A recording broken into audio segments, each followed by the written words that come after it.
What's going on, everybody? Welcome back to the channel. This is United vs. Everybody. I am your host, Sean, and a little bit of a special edition match reaction today because, as you can see, I am joined by Dylan in kind of what's become a little bit of an impromptu match reaction slash kickabout, man. How are you doing, Dylan? Not too bad. Not too bad. Just trying to get over this little illness the children have given me. Uh, So fun School, times man, there. teaching. Just you're in a freaking building full of little Yep. petri dishes every single day.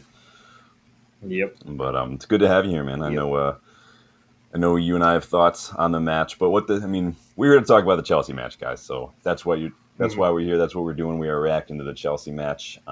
It's good to sometimes take a night to think about these things. Mostly, also, I was just busy yesterday. But what this also means is no midweek kickabout. So this is your kickabout for this week, you guys. So sorry about that. Doesn't mean we're not going to have any content this week. You guys know I'm always going to have content. I'm going to have a scouting report special this week, maybe the next episode of What If as well. So keep a lookout for that. But we were talking about the Chelsea match, any and all things. Dylan, I don't think I got your prediction going into the Chelsea match. What were you thinking about that one? I was going 3 or 4-1. I just wasn't super confident. Um, Yeah, it was more just the effort after the derby. Like if you can't get up for a derby, yeah, like what? I mean, Chelsea, it's going to be just as bad. I'm like, ah. So I was happy with how they came out. I thought that was a lot better effort, and yeah, we'll talk more about some of the things that happened. yeah. But We got a lot of thoughts. You yeah, guys know how I usually do yeah, the match reaction. We go through kind of the main points. I give you a little bit of rundown of some numbers. Take a look at some of the key takeaways from the individual performances, and then I've got my three thoughts as well. And then we'll take a look at some final thoughts. Usually, sometimes I give a little bit of highlights from the presser, but the pressers are really boring and vanilla these days, so I just don't even bother anymore. But so Dylan was not feeling too hot. I wasn't feeling too hot about the prediction going into it. It is the most drawn Premier League fixture in Premier League history, though. So hmm interesting, and I know that's probably lends to a lot of people predicting a draw on that one, but. I've got thoughts, you guys. Dylan's got thoughts. I want your thoughts, though. So we are going to jump right in, you guys. Like the video, please. Subscribe to the channel if you aren't. Check those memberships as well to learn how you can get more involved in the channel as well. And it is the last day for 20% off everything in the UVE online store. Don't miss out on that. It's 20% off. That does end today. So if you've got your eye on something a little bit back and forth, you get a nice little discount. It's one of a kind gear. New designs popped this week. I dropped like 4 new designs. And we've got, it's not just t-shirts, we've got like mugs, like the Fergie Time mug and everything. You guys can get all sorts of stuff. I put a new winter beanie because the winter weather's coming hmm around. I might have to get one of those for when we go to our trip to keep me warm and plug the channel a little bit. Who knows? But we're doing all that, you guys. So get all that, and then let me know your thoughts on the referee performance as we're going along too, because I want to hear Dylan's thoughts as well. But again, keep an eye out for the scouting report video this week and the episode of What If. Scouting report video in specific, I do have my Diogo Dallo replacement in that video as well. So keep an eye out for that one. So let's get stuck in. Let me get a hold of the chat first, Dylan. So I just want hmm to make sure. Big up, Rob Taff in the house. Good to What's see up, you, Rob. Rob? Yes. Please make sure you hit that like button. We got a new face in here, Jim D64. Welcome to the channel, Jim D64. Um, Happy to have you here. Love seeing the UVE community grow every little bit, every little video. I do enjoy that. Big up, man. And we got Arcam. Welcome back, Arcam. Wouldn't call it speculative, but it was well placed. Good run. And until you guys are talking about the Arsenal match, interesting. hmm Let me get caught up. Danny B in the house. Hope you guys are having a good weekend. It is a kind of a big weekend for all United teams as well, as we're going to chat about because the youngsters were doing it. So let's see. Big up, I am Titanium. Good to see you again, my friend, as well. Hope you're doing well. He's got thoughts on the Casemiro sending off. Yes, I did put a poll in the community tab, and yeah, you guys can see I've got one in the chat as well on what you guys thought of that. We're going to talk about the refereeing decisions too, because I've got thoughts on that one. So, first and foremost, though, 250 appearances for Harry Maguire at United, which that came out of nowhere, right? um, hmm what are your thoughts? How do you feel about Maguire's United career so far? It's been a bit of a roller coaster, hasn't it? Just where how we started out that first season, the second, third seasons where it was the lulls. Last year with the player of the month, a little bit of everything. I mean, he's when you think of a United servant, how you doing, Yeah. Sanjay? He's done well. Everything hasn't always gone his way. He's kind of got the brunt end of some things, but he's stuck in. He's done his job. He's set a positive example, and so Yeah. good on Harry. I'm glad to see him get a little recognition. Um, and yeah, I thought he played a pretty good match yesterday. So good on him. Yeah. When people throw around the word leader, like I think everybody's got it's very subjective, right? Everybody's got a different. Some people Mhm. think like you're a captain, you're a leader, you're the best player. Some people think it's just you got the top mentality. Now I don't think McGuire has that aggressive mentality, but he is like you're saying, he's a consummate professional when it comes to Mhm. just the way to conduct yourself, whether you're on the bench, whether you're starting, whether you're not in the squad on a given day. This is the example that people should be following. Like Yeah, look at someone like Garnacho, Kavi Menu, exactly. Cristiano Ronaldo, getting a little petulant sometimes when they're not getting as many minutes. McGuire just stays sharp, stays fit, stays ready, stays prepared, comes on and does a job. It's not that Yep. difficult to do. This is the professional part of professional Yep. footballer. I mean, Exactly. he's a good player. He's not suited to every single Yep. system, especially not in like a high No. line, right? But um, good on him for being in 250 Yep. appearances. You thought it would be maybe a little bit more, but he has missed a bit of football. Um, Hmm. so big up Harry Maguire. Did you watch any of this Arsenal City match at all? Bits and pieces of it. Yeah, It it was kind of dull. yeah, The City got that lead. I missed the lead. I came in about 25 minutes in after yeah, City already had the lead, and then they kind of just let Arsenal have the ball, and Arsenal made a few chances, but they didn't really create too much. City kind of stuck in with the defending pretty well yeah. and Pep's tried to hit playing. on the counter with Doku and Holland. Yeah, Pep's playing some like Jose '90s United 4-4-2 Hmm. off the ball kind of stuff these days. Yeah, Which is just funny with all the money they spent. We're just going back to Route One, but it's doing the job. I mean, Holland pretty much scored almost a carbon copy goal of what he scored against us, just running through defense, getting on the end of something, and just slotting it home. It's very simple. It's very straightforward. It's very effective. I think a lot of people like that little bit of a throwback. But Arsenal, did you see Arsenal's equalizer? I missed it. I was like, Oh all right, this man, is gonna end. I gotta get ready for the for the podcast. I went and took a shower and I came out and they had scored.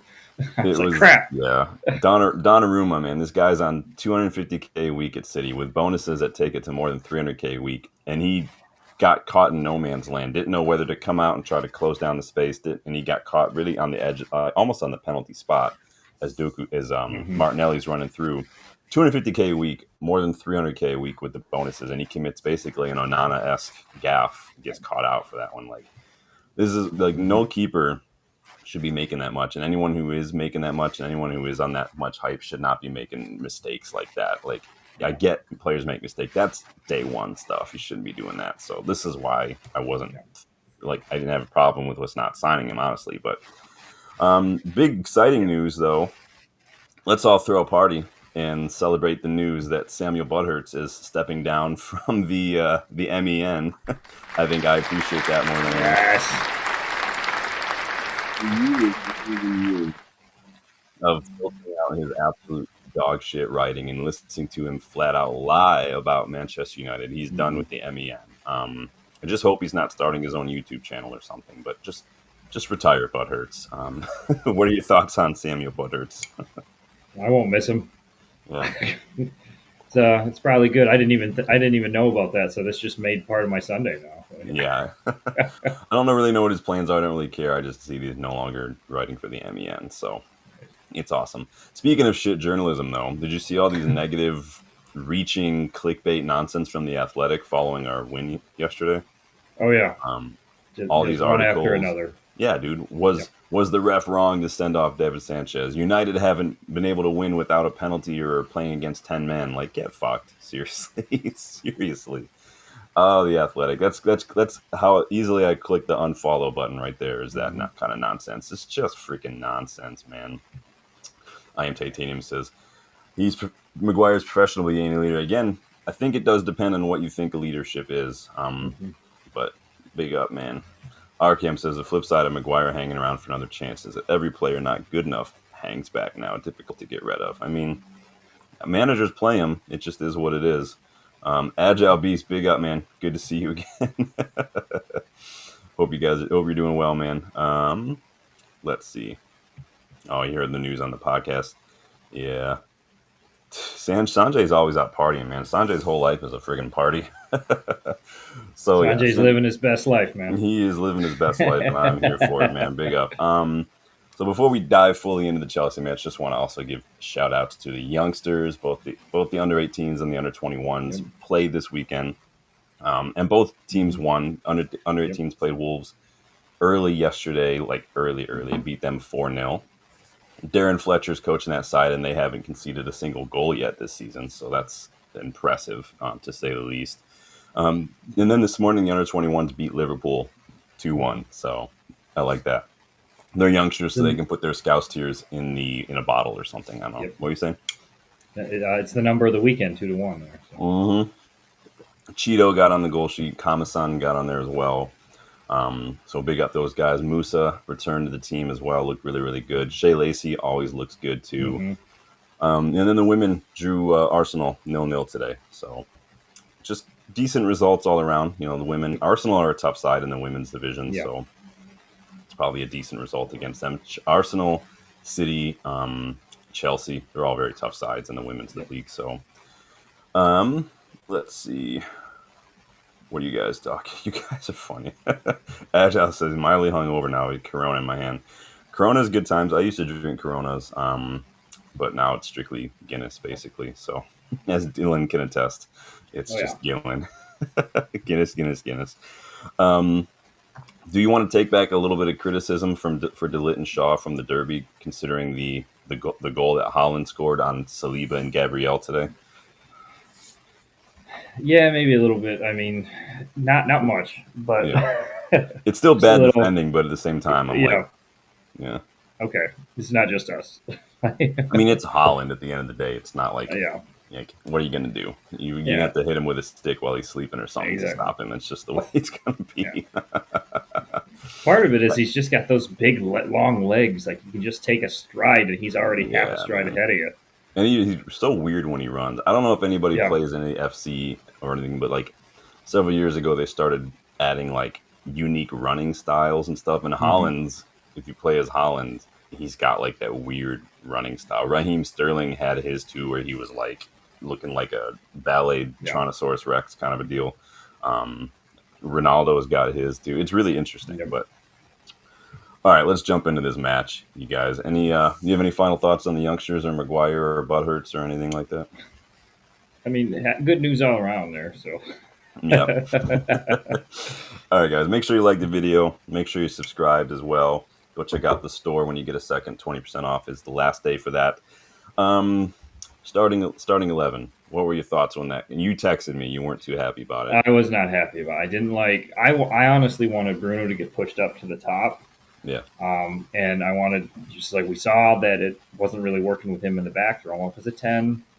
And you throw him out back there. Cobby looked good. Throw Cobby in. You know, I definitely would have played Mez like he did Maz as the wing back. But yeah, the midfield was always my suspect part. I'm like, come on, we can't keep trying to do this. It's difficult too because I think midfield in general is just probably our weakest area right now in terms of players that are suited to that kind of two-man midfield. It's the only midfield we have, and so I think it's difficult, right? Yeah. I think what really upset me most was the keeper situation, because I mean midfield is what it is. We can't really. It's just kind of picking the best of four who aren't quite suited. But keeper, I just don't understand the point of bringing in a keeper who's arguably one of the best in Europe last year, and then just keep starting the guy who's been the backup keeper for the last 3 years or so. It doesn't make sense to me. I mean, it's not any offense to Bayindir, but he's just not as good. He had one decent punch, Bayindir, yesterday and a ball, and that was crucial. But again, he just doesn't really fill me with a whole lot of confidence, especially on the ball, especially defending set pieces or balls into the box. I wonder if Amorim's just saying, okay, we had City, we have Chelsea, two tough matches, top six opponents. We go into with Brentford, we go to Sunderland. Maybe he's like, okay, let's bet him in those two instead of just throw him to the fire. Yeah, this Chelsea match honestly was probably one of the better ones to throw him in at. Chelsea had more yellow cards than shots, and like it wasn't it wasn't going to be No, that big of an issue. They're not really known for, and obviously you don't can plan for that early dismissal of David Sanchez, and some of Maresca's substitutions were a bit out there. Personally, I mean, he was really struggling hard to kind of make it. He did. I thought he made a little bit too many changes. Personally, I thought that taking off no, Palmer and whatnot was a big no for me. You don't never want to do that personally. Um, that's like taking off Bruno in the first 5 minutes because we had to make it doesn't make sense to mm-hmm. me. Palmer's like their best player, No. so. But yeah, I need to start seeing Sen Lamens. I don't understand what it is about United with managers and new signings. Some of the new signings get tossed right in, like Mizraoui. Some of them, like under Jose, under Ollie, under Ten Hag, and under Amorim, like we take weeks and weeks and weeks to bed them in, and I just don't get it. It's one thing if it's like a midfielder or something in this system. This is a goalkeeper. Like how much of a system is there to learn with as a goalkeeper? Let's be honest. Just make saves, get the ball out of your like it's not that hard. I don't know. But so you weren't too happy with the midfield situation. I'm not too happy with the goalkeeping situation. We're just not happy basically. Titanium says I don't think Lamens is first choice. If Lamens isn't going to be first choice, then that was so stupid to waste that money then because we had VTech. If he wasn't going to be playing first choice, we could have been playing. Like it doesn't make sense to me. Speaking of VTech, Bristol City are playing today as well. I wonder how they did. Hold on, be unprofessional here and You're good. I was just and as soon check as you you said out. that, I was like, oh yeah, I got to check on VTech. Oh no, they lost. Oh, Ah, they lost to Oxford United. VTech got yellow carded too. Interesting. All right. Well, you can't win them all. He was doing really hot, so oh yeah. all right, let's talk about this match because, as usual, right, we started very well.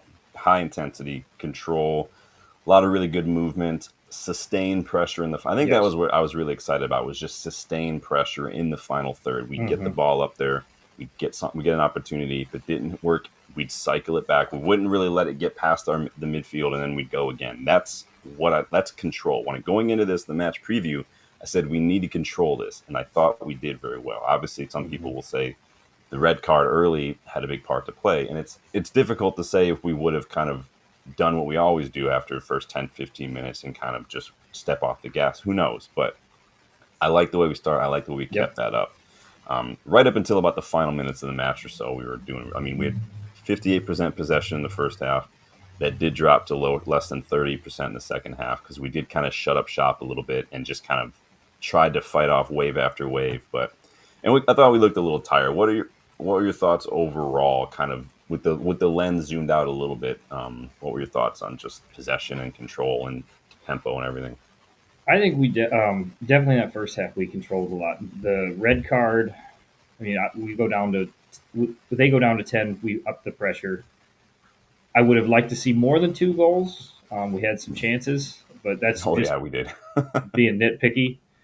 Um, you know, the red card for us with Kaz took some wind out of our sails. We had to regroup. Thank goodness it was close to halftime, Yeah, so we could regroup. We looked better coming out. They looked more. Yeah, Chelsea had some chances at that point, but like Rob says right there, when they went with the defensive subs, that killed a little bit of their momentum. If you have Neto on, yeah, if you have Palmer on, maybe that changes some things. But I think we played. I think we played pretty well. I yeah. do think the weather played a role a little bit in some of that, just because of I did see the ball slow down. Oh, I it was saw some of the fatigue start to set in, running through everything. It was yeah. Um, Fatigue was we looked dead in the final 10 minutes, especially Dorgu, yeah, Shaw, Delit.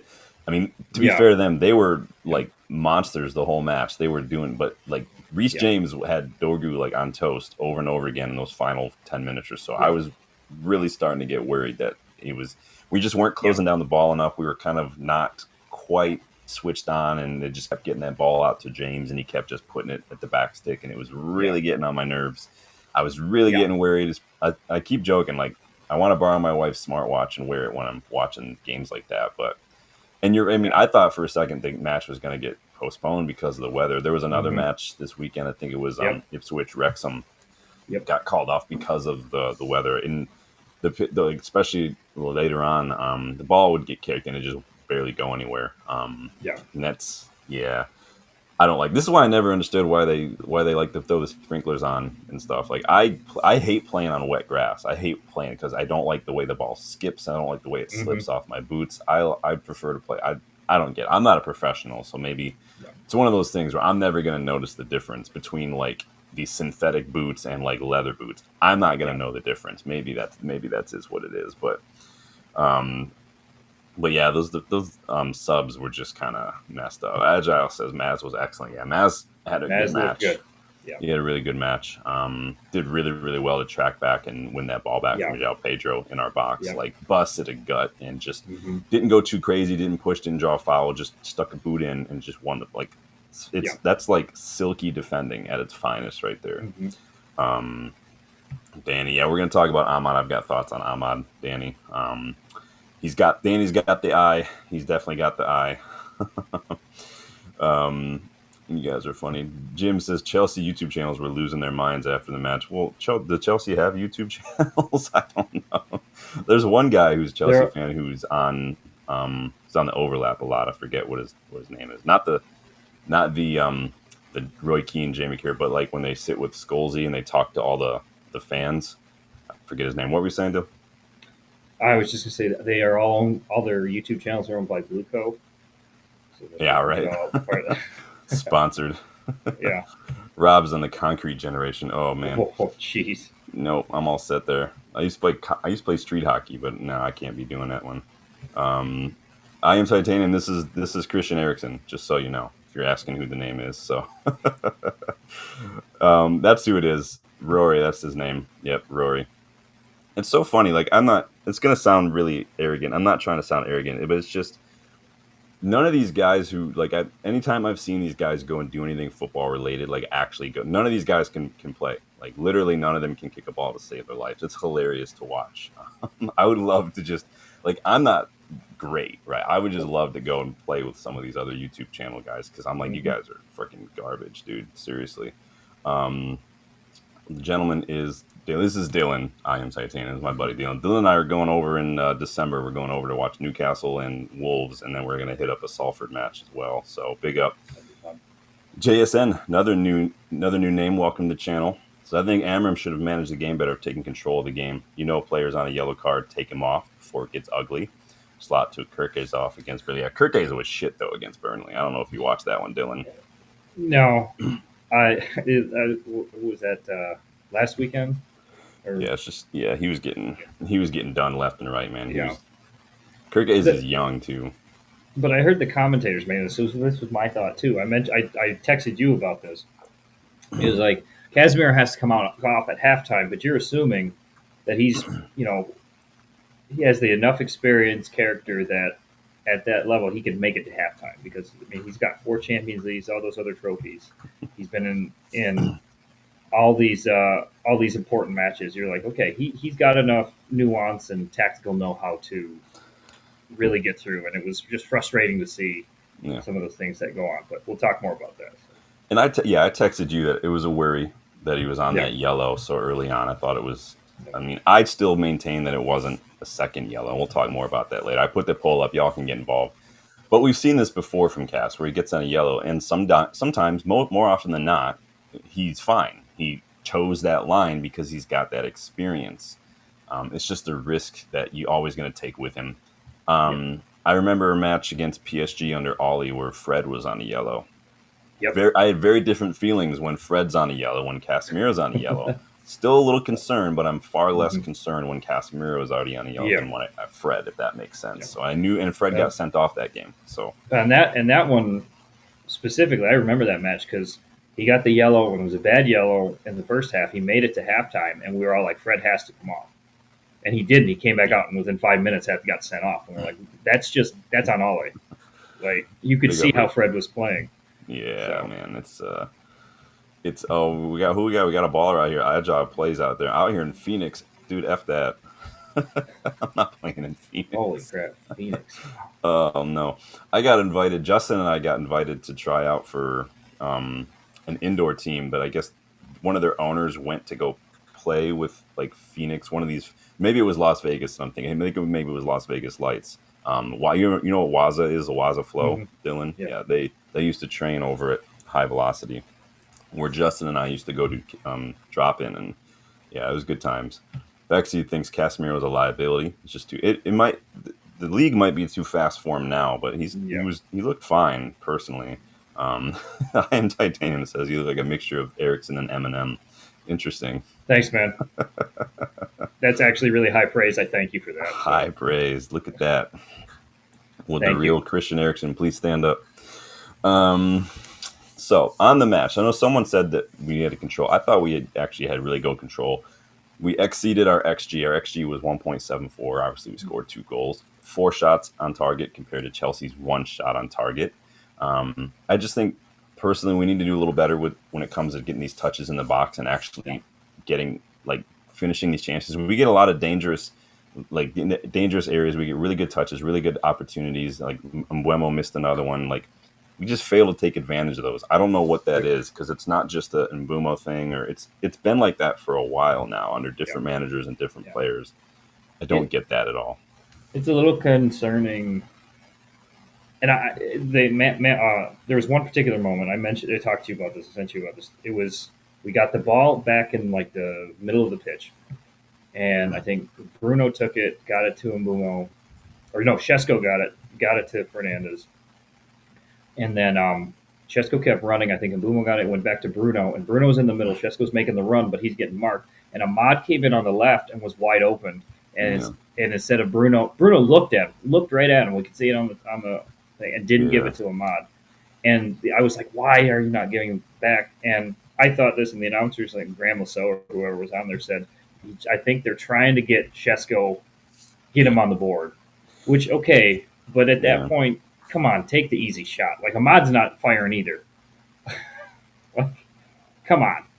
Yeah, and Bruno's done stuff like that in the past as well. Not necessarily making the wrong decision, but going out of his way and making a point to try to get somebody a goal. He did it with Ethan Yeah. Wheatley. He did it with Rashford Mm-hmm. once we got awarded a pen, and Rashford was in Mm-hmm. a barren spell, so he handed the ball to Rashford to get him get his thing.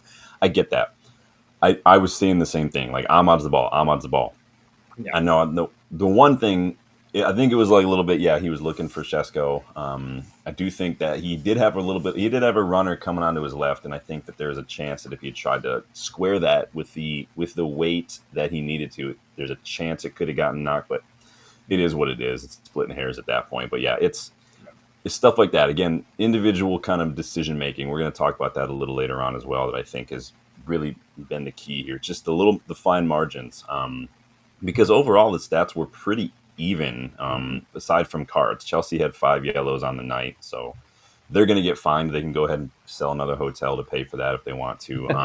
But yeah, but like you're saying, overall, I think our biggest issue was just decision making. Yeah. Final ball just not quite right, like you're saying. Yep. Ahmad not finding Shesko at one point, Bruno not Mm-hmm. finding the wide player. Just get your head up and see the better Yep. option. It's not that difficult. Yep. So totally hear you.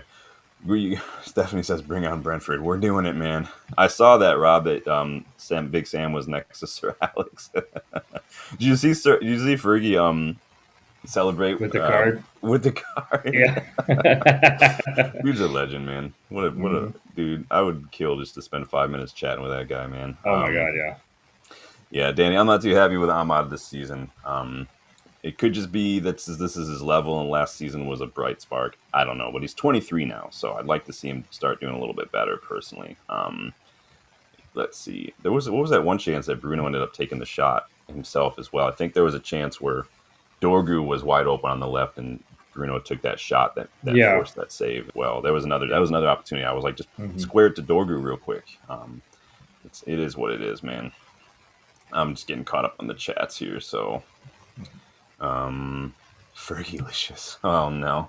It reminds me of college. Yikes. Um, Individual performances. Let's start with Bindier. What did you think of Bindier? Didn't really have too much to do, right? No, I mean, he did okay. I guess being more anonymous for most of the game is good for the rest of the team. Yeah. He had that one punch out you saw. Um, Still doesn't seem, and I don't know if it was because of the subs that came on for those corners, like in around the 80th minute when Shalaba got that one pulled back. Yep. Um, I'm not sure if we should be if we're blaming the line there, if we're just not, or we're blaming, or we should think about talking about Bayandir not coming off to try to get that, because it was a cross coming in. I don't remember if it was a rebound or not, or just the original cross. But He's just Binder's just he's very De Gea esque when it comes to those yeah, situations. He just is a little weak. Doesn't really want to get into it. And I'm not blaming him necessarily. I thought, mm, because what we saw from our defending in a situation like that, we've seen that time and time yeah, again, especially late on. It was getting really frustrated, hmm like I said. And I think we really let ourselves down for their goal. I mean, just yeah, like a few years yeah, ago, like no one closes down that ball on the edge of the box from that yep, short corner.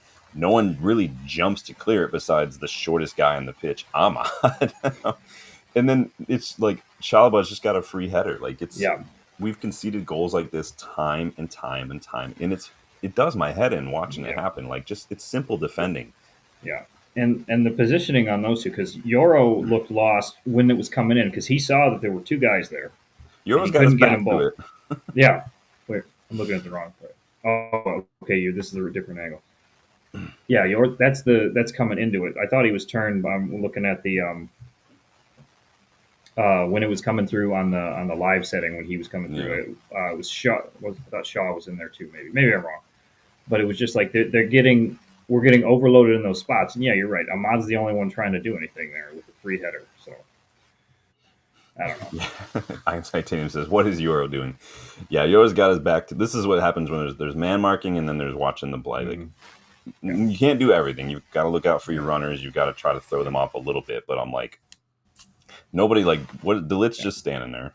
Like Euro's got his back to the play. There are yeah, four Chelsea shirts right there. Any one of them yeah, could have got on the end of that and probably would have scored.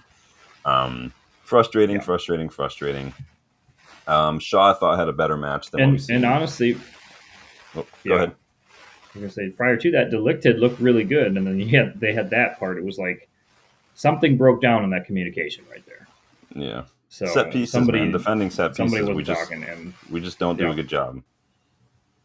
yeah, yeah. Yeah, I thought Who Shaw knows? had a overall. I thought Shaw had a better match than recently. Yep. He and Dorgu still don't quite look like they're on the same page when we're building out from the back. A couple misplaced balls, a couple positional situations. I thought Dorgu at times was a bit too eager to kind of when we get the ball when Shaw's on the ball. Dorgu's already flying forward. Just chill out, dude.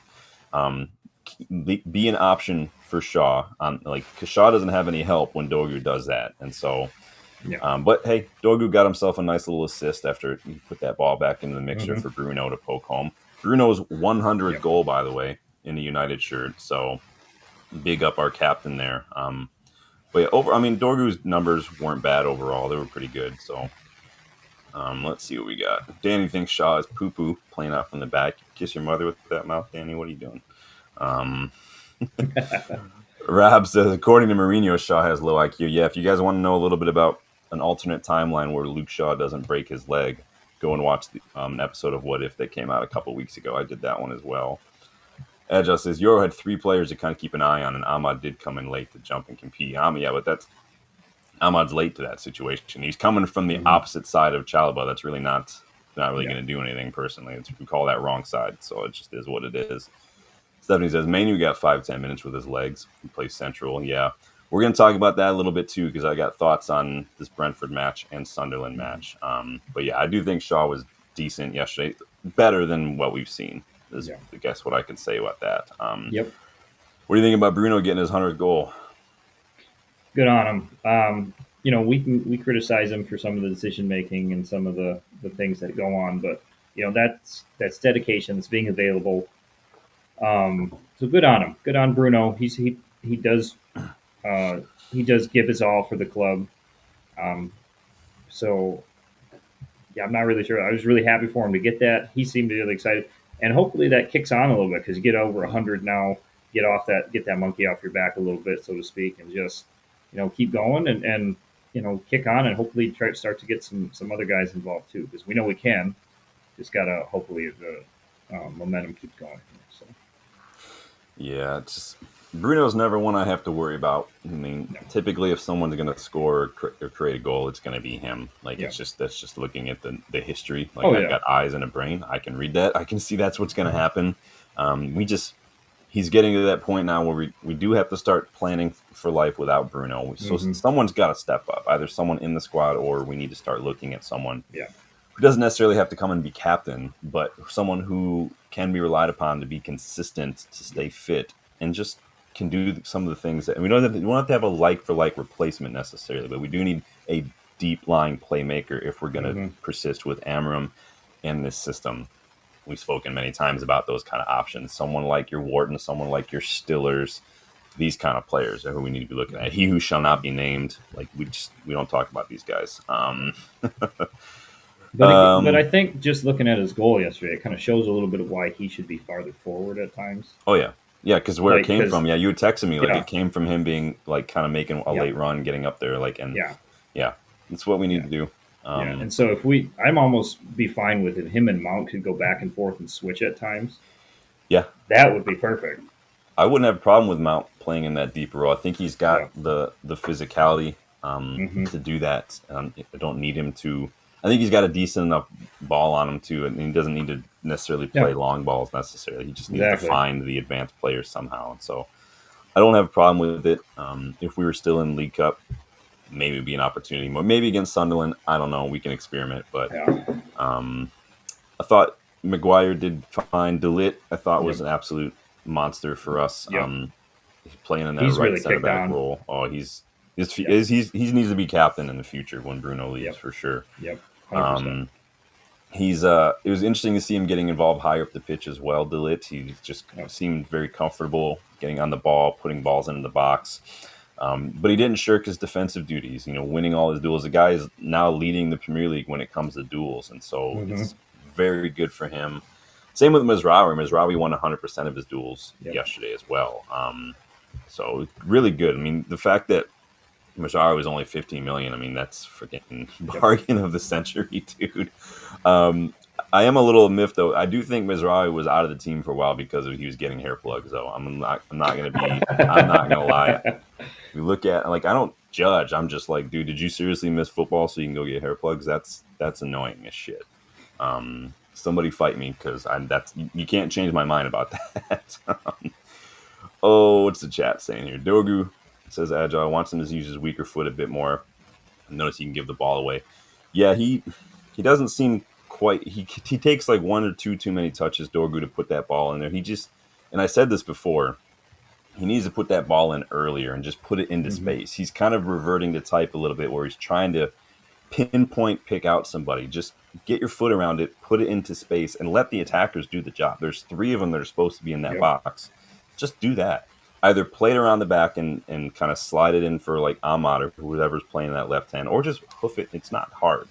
But he gets hmm too close to the byline. He's too many touches. He gets squared up with the defender, and then he can't do anything with it, like other than just put it in. And when he does that when you're putting it in with your left foot from the byline, it's only curling away from goal, and it's just harder and harder and harder. You need to put that into that dangerous area where keeper can't really come out and get it. It's behind the defense. They're not comfortable dealing with it, but your attackers are. Like, put the ball in earlier. He's 20, so he's got time, but Bexy says Delit is our best player. Yeah, I think Delit has been arguably our best player this season, personally. Would you agree? He's done really well. Yeah. Yep. Um, Excuse me. you all right? Yeah. Just the mucus is draining. So. Yeah. Dylan and I are both feeling the effects of seasonal changes in Michigan. I got Yep. sinus issues. Dylan's a little congested, so bear with us, you guys. I am Titanium says, would I interview? Oh, is that dude? The dude is not cutting his hair. Is that his name? The guy who's not cutting his hair. I think so. I saw he got like manhandled by somebody Yeah. today. Did you see that shit? Yeah. I was Dude, like, what? I don't care. I'm a nice guy, but dude, put your hands on me like that, and I'm dropping you like third period French. I don't care who you are. You're getting dying. I'm serious. Do not care. and I will sit there and drink a Guinness afterwards. I mean, you don't put your Hmm. hands on somebody like that, man. Nuh-uh. If that was one of my I, friends who had gotten man, like if you and I went there and someone put your hands on you, or like, no, we're done. We're done. We're just cancel the trip. We're gonna have to go home because we're gonna get arrested. Freaking butt, man. I didn't know that was his name. You want me to interview him? I don't know, I don't know how that. What do you want me to ask him? Um, you ever thought about styling your hair a different way? Maybe getting some braids or something? I don't know. I don't know what I would ask that guy. I didn't know that was his name though, so that's good. Agile's got some high praise for you here. So I always thought the best midfield pairing was Eriksson and Ugarte, but Amorim didn't try too much. he was too afraid of the greatness that would shine from The that. new greatness that would shine. um, let's see. I'm just getting on here. Hmm. Rob says you guys are high from the win. Yeah, people are feeling it. Bexy says, which midfielder would you sign in January? Well, keep an eye out, Bexy, as we get closer to December and whatnot, because I do have a video prepped for January deals based on some of it's gonna be based on contract situations because there are players on my list that are out of contract in the summer. Some of that will be based on just table situation, like if certain teams are in poor, like far down the table, that could impact things as well. So Hmm. I will do that video later on because it will be something that might change depending on things. But I do have a general scouting report video coming up for you guys this week as well. So keep an eye out for that one. But you let me know, Bexy, who would be your midfielder? Dylan, do you have a midfielder that right now, if you were planning for January, that would be top of your list? Adam Wharton would be up there for me just because of the system Yeah. he's coming from, and I think the energy from that system would be beneficial for us. But that's Yeah. just me.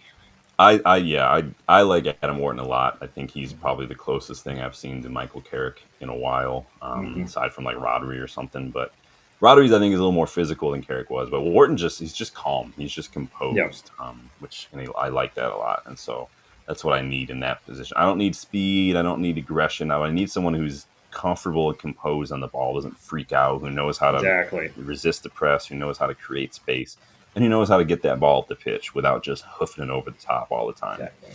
And that's what Wharton has really turned into recently. Box, big up, Box. Good to see you again. Hope you're doing well. Hey, Danny wants Elliot Anderson. I like Elliot Anderson as well. I think he's the guy I'd want next to Wharton, though, if that makes sense. A Wharton Anderson pivot would be that's chef's kiss right there because Anderson's going to do all the fighting. Wharton's going to get on the ball, get his foot on it, and just make something happen. Um, let's see what you guys are saying here. I Am Titanium is still on Carlos Baleba. Yeah, Carlos Baleba has. I don't know if it's just a failed transfer that's not, or he's not having a great season. I don't know if you've watched any of Brighton's match, Dylan, but he's not the same Carlos Baleba that we saw. yeah.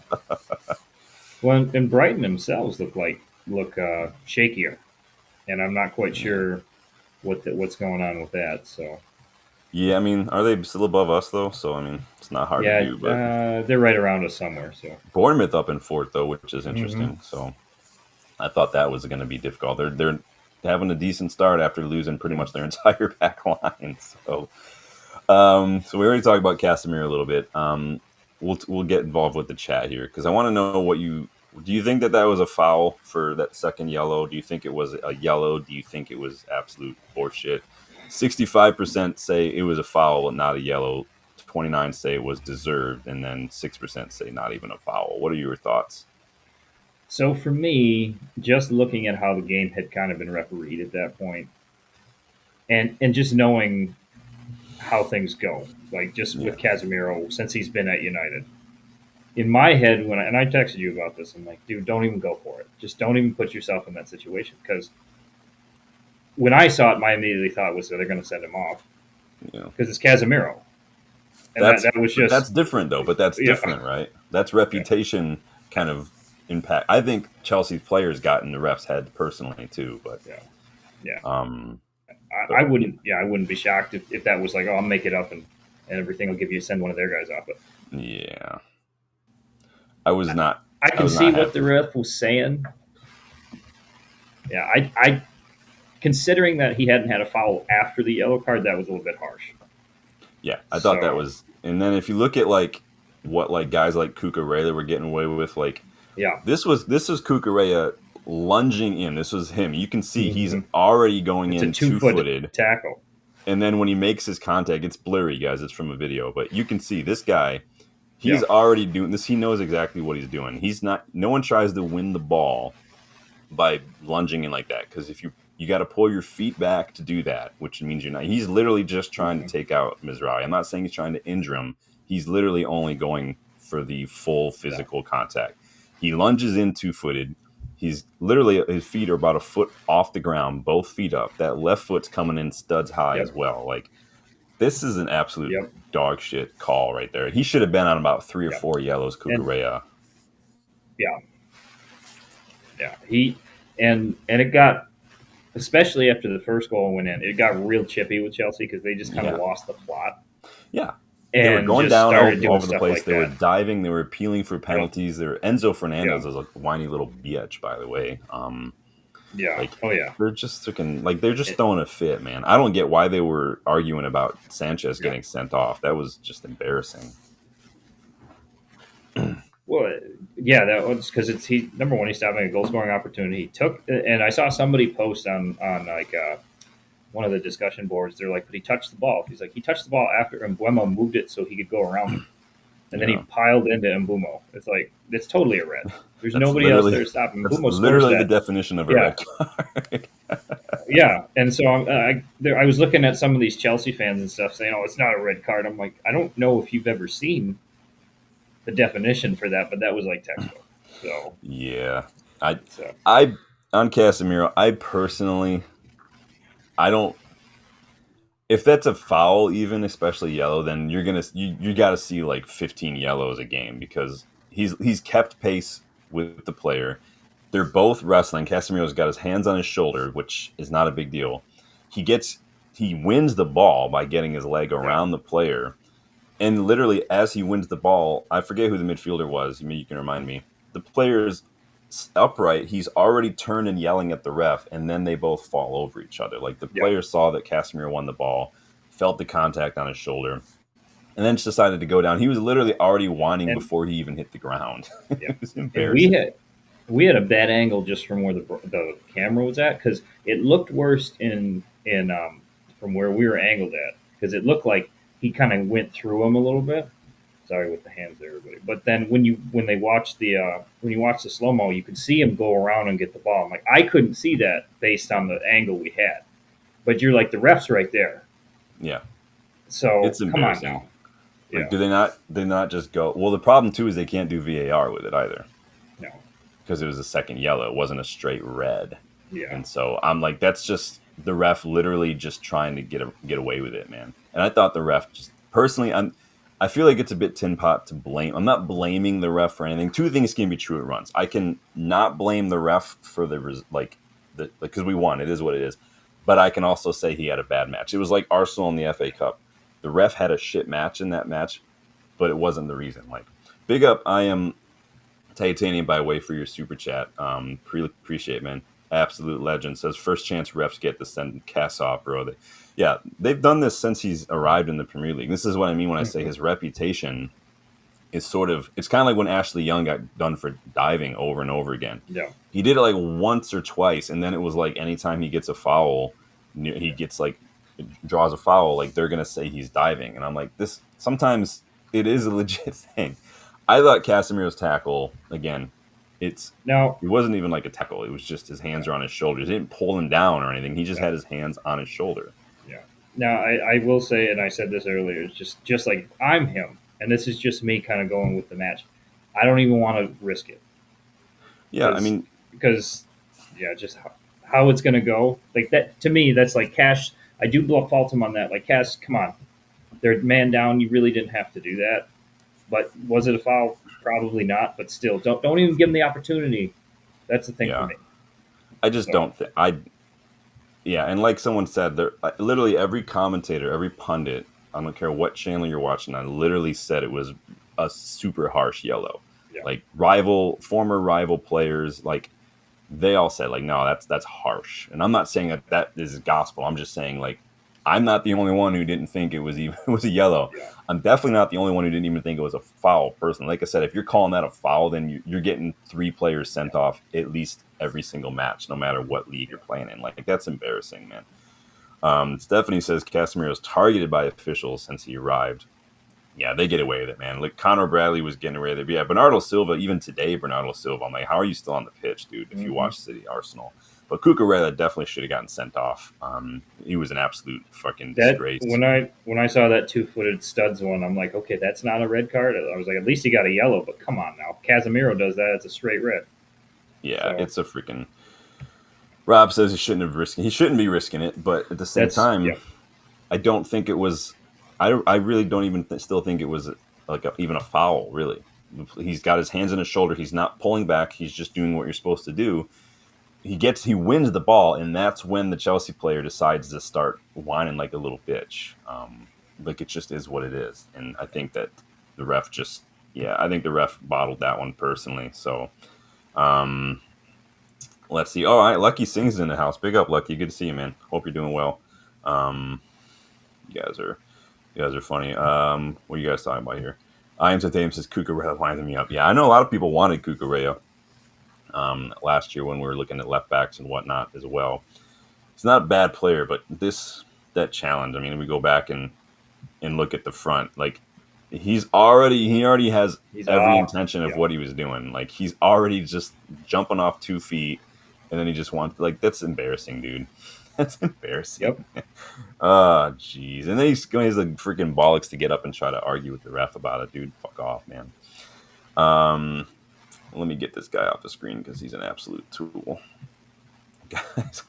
Guys, make sure you're liking the video. Make sure you subscribe to the channel, guys, if you are new.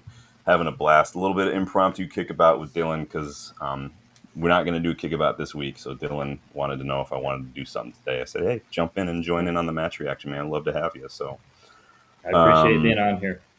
yeah, we love having Dylan on. Dylan basically runs. I know you're trying to steal the channel from me, man. I know you're trying to do it. Danny says if it wasn't for AI technology, they would have screwed us on the Bruno goal too. But I don't know, would they though? Because we there was a goal even before VAR got involved, and so I mean the call would have stood. So I'm not that concerned about it personally. He wasn't offside, so it is what it is. On goals though, I'm Mbuemo. I thought was looking very dangerous. Obviously, he didn't really get any goals, right? But I thought his movement was causing problems. Yep. He was always an outlet, which caused problems, especially in the build up to that red card, obviously. And I think this does have a lot to do with what Shesko brings to the team as opposed to like someone like Hoyland. Shesko's ability to win those long balls from the keeper and flick those on to the runners around him is going to be so key because he's drawing in a defender already, and then you've got 2 other runners around you, and then you've got your wing backs who are getting forward too.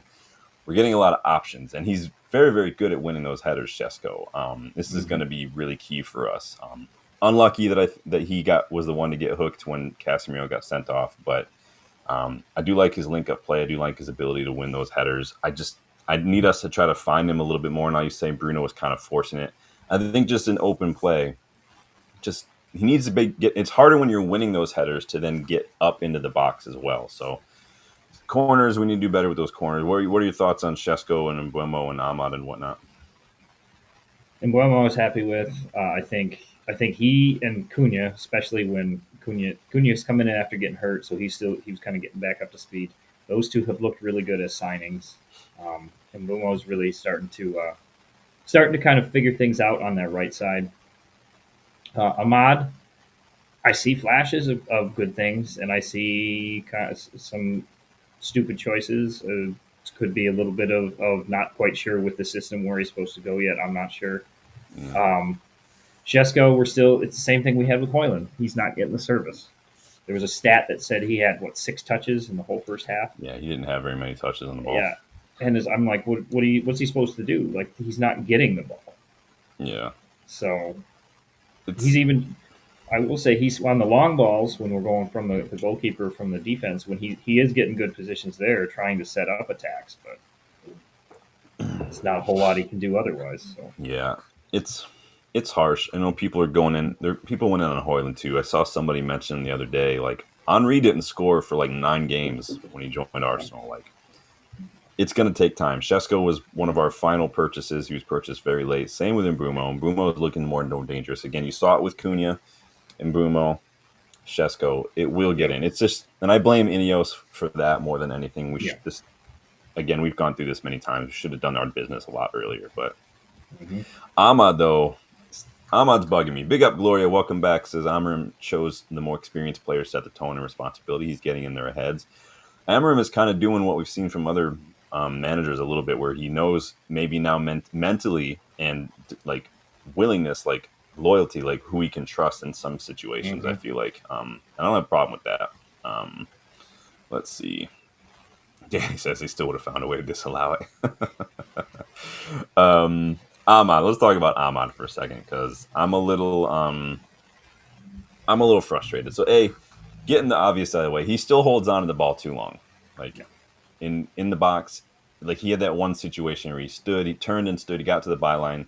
I'm like, just freaking put the ball in the box, dude. Use your right Yeah. foot. And then he tries to do a little bit of trickery and the ball just goes out for a goal kick. And I'm like, dude, you have to move the ball quicker, man. He's doing what Ronaldo used to do when he was younger. He's doing what some other wingers do. Pass and move, pass the ball. You're holding on to the ball. I get it that you back yourself and you have the skill, but you're at the byline. You're facing into the box. There's nowhere else for you to go. Skill's Yeah. not going to help you. You need to put that ball in the box a lot sooner. But let's talk about Ahmad for a minute, right? A little bit. I don't think he's doing very great this season. Like his form is a bit down, or maybe it's just not as good as what we're used to seeing. But he's like 23 now. Should we be seeing more? Should we see more consistently? Is this his level? What's the deal? Is it some people? I've seen some people say like he can't play in the system. Well, he got a hat trick last season playing the system, so I don't see how that was an issue. Last year he looked fine. Some people are already freaking out because of this post. I guess he took down off Instagram with Garnacho. I Gotcha. don't have Instagram, so I didn't really see anything. Um, do you care about stuff like that? Or are you worried that he's another winger who's maybe just making bad decisions off the pitch with social media and whatnot? Like, what are your thoughts on Ahmad overall this season? Just starting with the post, just to talk about it. It was just him and Garnacho swapping jerseys after. Yeah, Um, they're both young. They're gonna swap jerseys. I wouldn't have posted it. I think I saw yeah, somebody that yeah, was yeah, like, "Hey, hey," they're like, "We don't care if you swap jerseys, but read the room. Don't post. Nobody wanted you to see. Nobody wanted to see Garnacho. Come on now." yeah. So yeah, if you want to swap jerseys with your friend, go for it. Just yeah, don't post that. I think uh, I think he's kind of getting into a little bit of that. He was hot last year because new system. He kind of took to it like a fish to water. Got going, got on a bit of a hot streak. Slowed down a little bit later. So I think he's in that not adversarial, yeah, kind of adversarial point right now where you got past the new stage where you figured out nobody else you're playing against has. Now they've figured him out a little bit. He's kind of doing like what Rashford did a little bit, hang on to the ball, sit with it too much, and then make a poor decision. Yeah. I think he'll I think he'll be better overall. He's had more experience in those positions. I mean, we've seen him go out and loan, take a little bit of time. Sunderland, he did really well. It took him a bit of time to get going there, and he was their player of the season. So, I think there's still time. I think he'll be okay, but this is going to be the turning point part. Like within the next few weeks, we're going to see whether he figures it out, whether he's able to string performances together, get himself right, or Mm. whether this is going to be just where he's at. So, It's difficult, right? Because you think he's got two options right now, Ahmad. Because again, he's 23 now, so he's not like young anymore. In this role, he got the thing. He's got to learn how to make that right wing back spot his, or he's gonna have to be rotation or get moved on. And I get if he's like Garnacho and doesn't want to play in like a position he doesn't want to play in. I understand players feeling that way, but again, it's just that's when it becomes about priorities, right? He's got improvements to make. I don't personally care as much about social media stuff, maybe just because I'm not really on social media.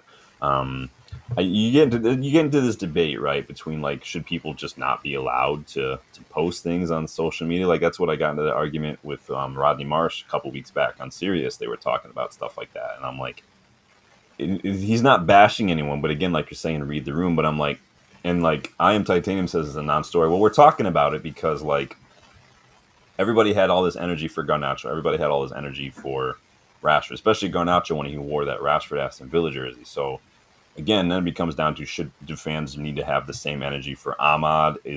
Was it just Garnacho being kind of a repeat offender that was the issue? It's interesting stuff. I don't really care that much about it. I'm 40. I don't really get involved with social media drama, but so that part I don't care about. What I care about is the fact is where does Ahmad fit in this team? Is he good enough? Do we need to look for a specialist right wing back like one of the players that I'm going to be looking at one of my scouting report specials this week? Hint, hint. Plays in Belgium, in case you guys want to know. If you guys want to try to cheat, if anybody can figure it out, you get one guess. If you can figure it out, you can leave a comment on the video, and I'll give you a little emoji if you get it right or not. But only get one guess. But do you think that Ahmad could be our right wing back for the next foreseeable years, or do you think that the fact that maybe he's the one getting pushed to the left 10, Mizrawi's coming in, like, what do you think for him? I would like him to be the right wing back if he can improve defensively and on offense make those passes because I think he brings a lot of energy and creativity. And he definitely has those moments like we saw last year with the hat tricks where he can carry us at times. But Sorry, I didn't mean to interrupt. I'm just no, you're good. I mean that's a big part of it right now. Like if he doesn't improve, we're gonna have to. If we don't see improvement soon, like getting better on the defensive end, making those better passes, something, we're gonna I need a see. replacement. I think he's like Arkam's kind of saying pressing. I think defense high press wise, I think he's very very good. We Mm-hmm. saw that several times yesterday. I was like pumping my fist, like go on my when he's literally not letting the Chelsea like left back get any time on the ball. He won the ball back several times just Mm-hmm. pressing. He's done that many times. I really love that from Ahmad. Now, in our own half of the pitch, defending on the back foot, little suspect there because he's not a defender. But I love that he's such a high pressing attacker. That is really what I like. But this is why we need more mobility in midfield to come and make up. It's why we have to have someone who's playing that right center back role. Like this is part of it. You don't have to be good at everything in every position. Part of being in a team when these fullbacks get forward, the midfielders got to be just keep an eye on that wide space, that right center back. Keep an eye on that right space. Just and the same vice versa. If these right center backs get forward, that wing back needs to just keep an eye on the space that they're vacating. Like this is just scanning. This is just footballing IQ. This is just reading the game. It's not that hard to do. And the more you do it, the more it just becomes second nature. It's muscle memory at that point. Um, Let's see what you guys are saying here. I am Titanium says we should get Ahmad and Mount to do the press conferences. Badinch. Debasi does not think he's physical. I mean, he won the ball back when we knocked Liverpool out of the FA Cup a couple years ago. Again, same kind of pressing he's always done, just getting to that ball before the player can really get comfortable on it, and just getting a foot in and winning the ball back. He did that several times yesterday, so I do like that. Mm-hmm. Right, defending it outside of our own box is not here. Nope, Danny, that was your one guess. Sorry, but you don't have to guess right now. You can leave a comment if you want to. But Debasi says we need an explosive. I think Dorgu is good. I wouldn't be opposed to an experienced left back, Yeah. like a Dowdy or even something like that, who can just come in and just knows the position, knows English football, and can just do a job. I wouldn't have a problem with that necessarily, but it would have to be a good deal for me to be open to that kind of stuff because we have other priorities. Midfield, we need two midfielders immediately. Debasi wants to know what the question was. The question was because we're talking about Ahmad, we're talking about right wing backs, and I got a scouting report video coming out this week, and I'm going to be highlighting who I think we should be looking at to replace Diogo Dallo as a specialist right wing back. And I said that he plays in Belgian league. You guys get one guess and who it might be, and if you get it right, I'll let you know. So, um, any final thoughts on Ahmad? That's again overall, I think not as good as what we're used to seeing. Has really good moments, holds on to the ball too much, but Mm-hmm. 23 now. Should we be seeing more? What are your any final thoughts here? The next few weeks are going to be telling. That's the Yeah, big thing for me.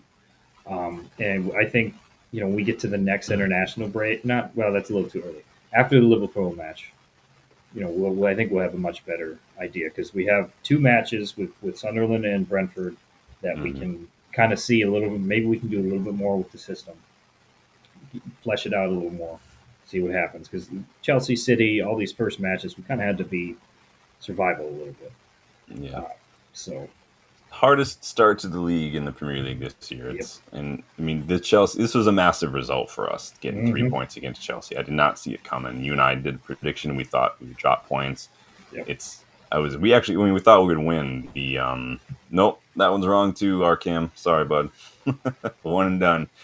All right, so we're gonna that's a good shout though. We're gonna look on my three thoughts. So Dylan, if you've got three thoughts or if you want to get involved, not a problem. Usually when we do the Hmm. match reactions, I've got three thoughts, three kind of main points I'm going on. So Hmm. I did have it all planned before you reached out. So apologies, my friend. So Sorry, got guys, I make ruined the whole video. no, you're good. You can just comment on my three thoughts. Hmm. So let's get involved with the three thoughts. You guys get your thoughts in as we go along. Make sure you like and make sure you subscribe. And starting with my first thought of the night, and breathe. It was I don't know about you, Dylan. I let out a huge sigh of relief when that final whistle blew. Oh Like yeah, my wife was down on the couch like doing work, and I was standing. Like, I'm pretty animated like during watching the matches, and she, yeah. like when we were done, like I was just like I felt like I got to take a giant weight off my shoulders. And then I kicked and punched and celebrated and stuff, like and went crazy, like you saw me do when we played Burnley. Hmm. But man, that match felt like it went on forever. I mean, we had nearly 20 minutes of total added time between two halves. Yeah. But I was like, I don't know, but I was clenching everything in those final couple minutes. It felt Oh like yeah. time slowed. It felt like we were in bullet time. When that Shalaba goal went in, I was just like, here it comes. And then I saw the 7 minutes go up for extra time. I'm like, oh my god. Yeah, yeah, man. I can't remember That's the last time I felt just confident with a one goal lead. Like, yeah, let alone actually like see us look like we know how to defend a one goal lead. yeah. Whew. We need to do better at seeing out a result. Like that's where the tension comes from. Hmm. I don't feel confident with a one goal No, lead. Like I said going into the first half, like my greedy ass wants a third because it's not because I'm like yeah let's get him. It's because I won't feel confident in this side right now unless we have a 2 goal lead. yep. Um, and how many years have we I'm been not saying even that counting. We though? have a 2 goal lead.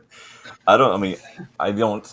And it's not just an Amorim thing because I felt this for the last several years now. Like we're, and it's not like a weird thing. Like oh, I'm just nervous. It's watching us play in these minutes. Yeah. We are not smart in those moments. We No. don't take care of the ball. There are few one-off moments where we do, but it's few and far between. We have to learn how to manage. It's like NFL clock management.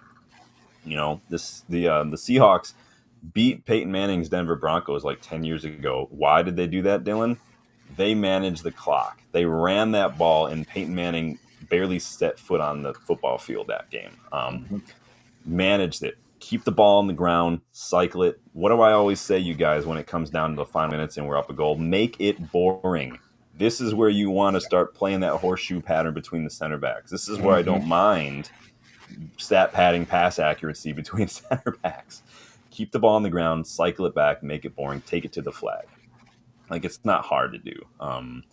And like you said, it felt worse. The tension, like it felt like I was going to burst when Chalaba scored. It felt like we'd chip another one. And I think Chelsea kind of felt the same thing. They Yeah. were, and we just kind of let them get in. What are your thoughts?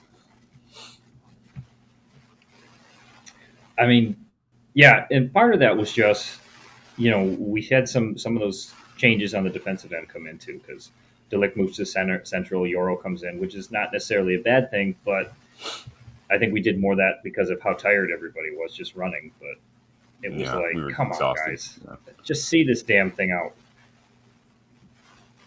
And yeah, just the tension kicks up, just and everything. And you're had we put away more of those, like have we been up 3-0 or something at halftime 4-0, I would have felt a little bit better. But I still were like, we're still going to ship one. Like that's just going to happen. Just we'll switch off at some point. I credit to them; they stayed in it for the most part. They kept their heads in for the besides the few minutes at the 80th minute when Shalaba got that one. They kind of kept their heads in it. So we'll see. We'll see if we can keep it going. But yeah, and breathe. Yeah, Got and done. breathe. Honestly, like if we just get like a couple more leaders and a couple more mentality monsters in this squad, Yeah. get them on the pitch, it's going to be Hmm. helpful. Players who have the mentality, who know what to do, who take charge in those situations, who know what like and can lead Hmm. basically. Again, like you said, we looked tired. Reece James was terrorizing Dorgu in those final minutes. It was just wave after wave of Chelsea attack. But we survived, and so that's why we get to breathe. Rob Tapp says, keeper sent off in a 2-goal lead, never felt comfortable. Yeah, welcome to supporting Manchester United, Rob. It's just the way it is. Um, Danny, I turned it off with about 20 or so minutes ago. I know Collier came on with about 30 minutes. I just don't remember him doing much when he came on, but I didn't watch it a whole lot longer after that, though, unfortunately. He did not start, though, Danny. He came on like 60th minute or so. So um, Bexy says it would be weird to see United put teams to bed now. Yeah, I can't remember the last time we just had a match like that where we just dominated from start to finish. And I don't mean stat wise dominant. I mean like watching us play. You're like, oh, we totally got this. Can you remember anything like that? Hmm. I don't remember I any think of it. I think Ten Hag might have had a couple, but I mean that was early, like probably October, November of his first season. When I was like, oh, this Yeah, is kind of maybe. working out pretty good. Yeah. Yeah, maybe. I mean, I thought like that first match against Liverpool under Ten Hag, where Sancho scored and turned Van Yeah. Dijk into a meme. That felt pretty good, but Yeah. that was a long time ago. I remember watching that. I was in where was I at? I think I was in Mackinac. I was on Mackinac with Livonia City. We had a tournament, like a friendly tournament on Mackinac Island, Mm. and so we were there, and I was watching it at some guy's house there. That was the hotel owner has lives next door to the hotel, so a couple of us stayed there. But let's see. Danny says last time was Chelsea. It seems like some of the Chelsea matches, especially like under Ollie, when we meet him, like what was it, like 4-1 that one Yeah. season. We did pretty well. Honestly, I part of me does feel a little bit like we like against City in the FA Cup final that we controlled that match very well. Hmm. If you guys remember that from a couple of years I do. back, Yep. I felt like we played the way we wanted to play. We imposed our will on City. We didn't let them out of their half at all. I thought it was really really good. So, um, but so yeah, and breathe. I think everybody just kind of let out a little bit of everything. Moving on to my next thought. Do you have any more thoughts on that, Dylan? Before I move on. Yeah, it's just a collective breath of all right. It's we're happy the tension's gone. Our greedy asses always want more goals, but Yeah, I am a bit greedy. Bexy says Southampton away last season. I mean, if you're talking about the match that I think, oh, away, sorry, at home, yeah, I didn't feel comfortable at home, but Southampton is usually pretty good. I mean, maybe that match under Ollie when we won like 9-1 or whatever, but yeah, that was a good one. So six moving two leads. on, yeah, moving on to that was yeah, I remember that one. That was good. Number two, Sauce with the double in the first 3 minutes. right? Thought number two, Amorim needed that. um, I bet there's one person who for sure felt a wave of relief when the final whistle blew. One person who needed these 3 points, perhaps more than anyone, and one person who felt like this was survival more, like, and that's Ruben Amorim. He puts on a very confident front in pressers. I mean, he has to. He's the manager. You've got to kind of set the standard there. But in an effort to kind of keep things stable, keep things kind of cool. But I think sometimes he does overcompensate a bit with what he says. Maybe says the wrong things. Maybe overshares a little bit. But I think you can bet it's a safe bet that Amarim's feeling the pressure, and I think this result released a little bit of that pressure, Joe, just a little bit, right? Like when you got to turn down the boiler a little bit. I'm not saying it's all bunnies and flowers from here on out, but in a series of opening matches that again gave us statistically the hardest start to the season against a top four rival in Chelsea, this was a massive result, and I think that Amarim needed this a lot. What are your thoughts on that? Oh yeah, yeah, we definitely needed that. Just to see victory to come through is important because Yeah, after that Derby win or win, sorry, I was being optimistic.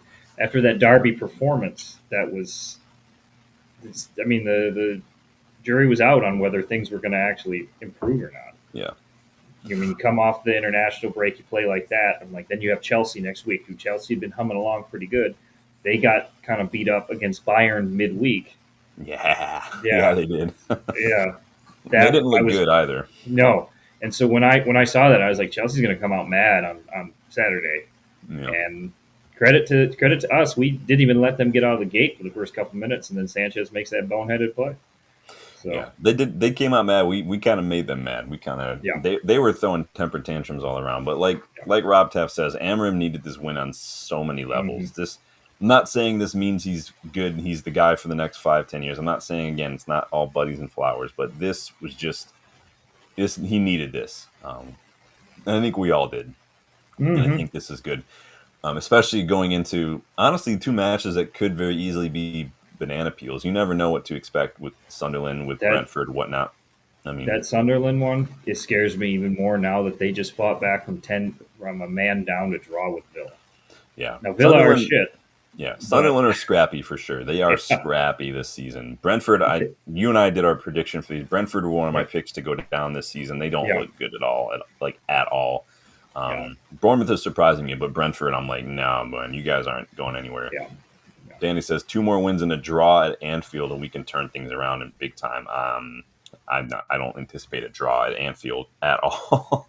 It would be nice to actually take points off Liverpool and be the first team to do that this season. But you Mm-hmm. know that Liverpool are just going to come up with like a freaking 95th minute winner or something like they've been doing all freaking season right now. It's so It'll annoying. be a it'll be a 97th minute penalty just because it'll probably be on Casemiro when he's off the pitch.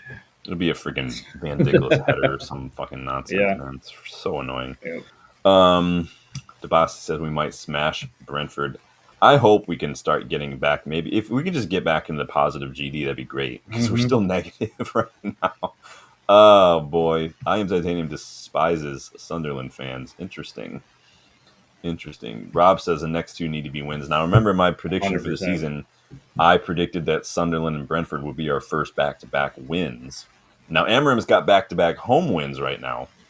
So there's that. We've won back to back at Old Trafford for the first time under Amorim. So yay! See how I smile and see how I kind of smile through the pain. I'm a therapist, so that's the good advice to take. Just smile through the pain. It's fine.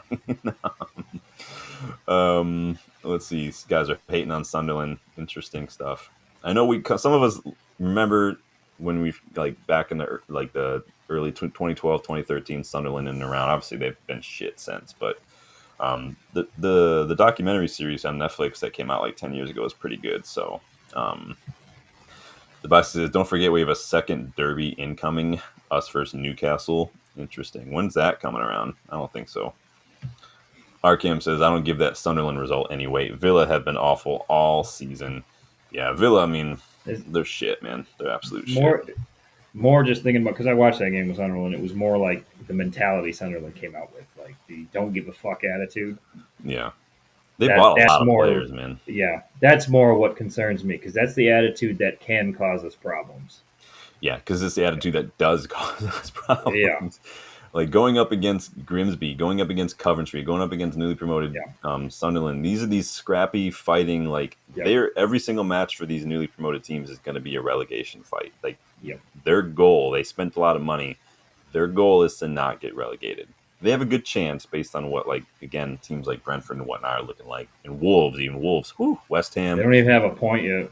Dude, there are like 5 teams who could easily be relegated who have been in the Premier League for several years now. Mm-hmm. It's interesting, but yeah, Sunderland.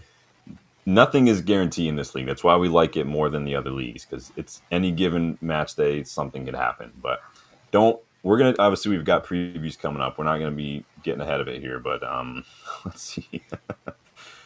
Rob says Sunderland still have one of the best stadiums. Yeah, I know Dylan's a Stadium of Light fan. Mm-hmm. Let's see. But any more thoughts on Amram before I move on to my third point? You could see the pressure came off him too afterwards. He was Yeah. smiling a little bit more, just like okay, thank God, like we got something. So, Again, he puts on a good front. He talks a big yeah, game in the presser, like, we're just looking at the next match. We just got to make sure even the players, like, no, we got to do this more often. It hasn't been good enough. And I get it. They're saying all the right things. But again, if you couldn't do this, how would I know you mean what you say? Like, show me on the exactly. pitch. And like Amram said, like, United fans are easy to please. They just want players that fight and play for the badge. And I agree. We just want players who will play for the badge. The bar is super, super low.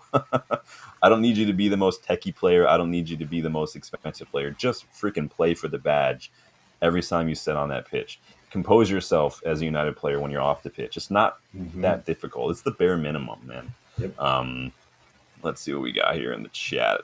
Chatteroo. Danny says, Rig got his first start in Prem today. Looked tidy, only to be subbed off. Yeah, I saw that they got a red card as well. It's a red card weekend, man. Yep. Rob Taff celebrating what we got here. 7 months of membership. Big up. How many points from the next 3 games, gents? Well, you remember Dylan and I did that preview during the international break of the 5 games, and we predicted that we would beat City. Do we draw? I don't remember now. I definitely drew not you. I beat. think you said you win. If we can get Yeah. If we can get 6 points, I'd be happy. We should easily be getting 6 points. I could very easily see it going like 4 points though, but Mm-hmm. we need to be getting minimum 6 points. Yeah. I just don't think we have it. We have what it takes to beat Liverpool right now. They're too good at the moment, even though they are lucky. So I'm not going to say they're world class because they are scraping by results, but that's the difference, man. This is why Arsenal have gotten second, and they haven't, because they don't have the players who know just what it takes to dig deep in the final moments. And still, this is something United did for years, right? So maybe they're on slot time. I don't know. What are you guys saying? Yeah, I say we need to be getting 6. What did you say, Dylan? At least 6. Yeah, These next 3. Come on. We need those 2 results against Brentford and Sunderland. These are massive games. yeah, we can't. These are the kind of games that we've struggled with. Yes. The teams we should be beating, the physical teams, the scrappy teams, but teams we should be just not like. I'm not trying to be disrespectful. We should be beating Sunderland. We should be Yeah. beating Brentford. We should, we just Yeah. should. And Brentford are a week. Like this is the time to play Brentford. Yeah. Sunderland could be a banana skin. We'll see. Renildo missing because he got he got that red card. It's That a does violent help conduct too. Yeah, For so him. he's done So, for 3 yeah. matches. Same as David Sanchez. So same as Emiliano Martinez. Apparently, keepers just love red cards against us. But we need to be getting 6 minimum, and that's what I think we will get. I think we will get back-to-back wins for the first time. So if we do, maybe we'll do a giveaway. You guys let me know. Yeah, Bexy. Liverpool don't look great. They're just finding a way to win, and that's what you have to do. That's the difference maker. So number 3, we'll do on number 3. Do we rotate for Brentford? So no Casemiro in the next one, right? Shaw and Mbumo, they've been playing a lot of minutes. I thought maybe this would be the opportunity to I don't mean like change a whole 11 like you're playing like, again, Grimsby Town or something, but like 1 or 2 players. Xerxes, Heaven, Mount, Mainu, Senelamans. It could be worth rotating 1 or 2 of these guys or getting them a lot more minutes. I think a lot of these guys should be really getting some starts against Brentford and Sunderland personally. Again, this isn't me saying those matches are foregone conclusions and we can take our foot off the gas, but some of these players need to stay fresh. Some of these players are coming back from injury. We need to keep them fresh. We need to keep them fit. Again, you can say, well, we've only got 1 match a week. That's plenty of rest. It's not about rest for the first teamers necessarily. We need a squad of players who are fit, who are in good form, and who are getting minutes. So we do have to rotate here and there. And I know some of you are like, Sean, you said Amorim needs to stop tinkering. There's a difference. That's not rotation. That's Amorim still trying to figure out what his best 11 is. This is trying to keep everybody fit. Get Xerxes some minutes. Get Senelaman some minutes. Get Heaven on the pitch. Get him some minutes. Try Mount and like Dylan said, maybe start him in one position, but maybe allow him to drop a little deeper, get involved in things. Start Mainu. 1 or 2 changes is not going to hurt, and this could be an opportunity to do it. What are your thoughts, Dill? I definitely give Mainu a shout. I'd like to see him out there, especially with Cass getting that red card. You can tinker with that a little bit. Maybe you try that Ugarte Mainu pivot again just to see. Push Bruno up to a 10. I would personally like to see what Lamas has got. I want to see what he's got for this one. We paid that money for him. He's been there for a while. Let's give him a shout. So, yeah, if Lamans can't handle starting against a shit Brentford side, then he shouldn't be a United player. Like, it's just the way it is. And I'm not trying to say he should be ready to go, but he's 23. He's one of the best keepers in Europe last season in the top 5 leagues. Like, he can't be any worse than Bayadir. I mean, he's statistically better than Bayadir. Like, come on, let's be honest. Danny says dry. Yeah, I just think again, it's not like all these players are tired. Some of them have been playing literally every match. Like, and again, it's about getting guys like Xerxes fit and keeping them fit, preventing a lot of that rust from getting built up. These players, I definitely still start Seshko because he needs to start scoring goals. But it's not just about like, okay, it's not like playing FC 25 and you're just making wholesale changes. It's just like to keep everyone fit and ready to go, man. You want to know that if something does happen, that Xerxes not rusty, that he's match fit. If something happens to like Cunha or something again, like let's get these guys fit and ready to Mm-hmm. go. Now, a lot of you saying these players should be fine. Again, it's not about if they're building up too much fitness. It's about keeping the squad ready and fit. I am Titanium still doesn't think Lamens is going to be first choice. If a 5 million, how much would we pay for Bindier? Like 5 million. If Something we like paid that. that much for Bindier and we paid like what 3 times that much, almost 4 times that much for Lamens, and Lamens isn't first choice, and then like something's wrong. Something's wrong.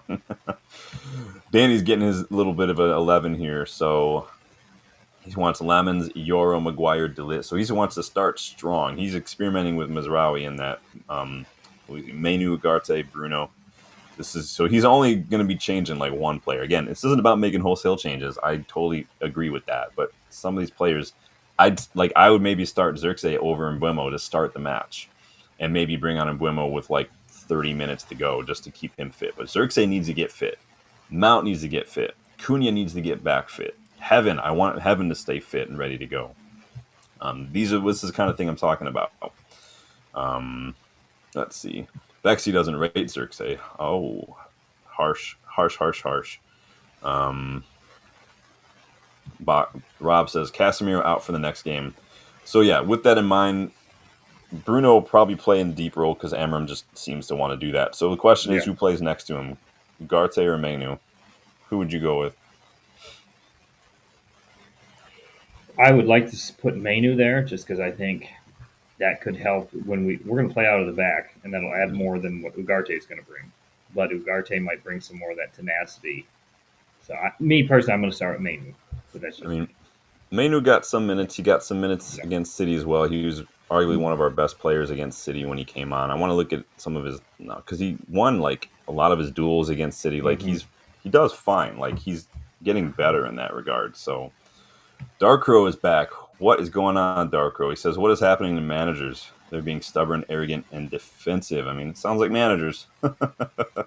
Sounds like managers to me. They're all pretty stubborn. Mm-hmm. Tabasi says Lamens, Yoro, Maguire, Delit, Dorgu, Menu, Ugarte. So pretty much the same. There's also a shout that Menu could be played in one of those 10 roles as well. Mm-hmm. He's played in that role as well. Box wants to start in Buemo every single game.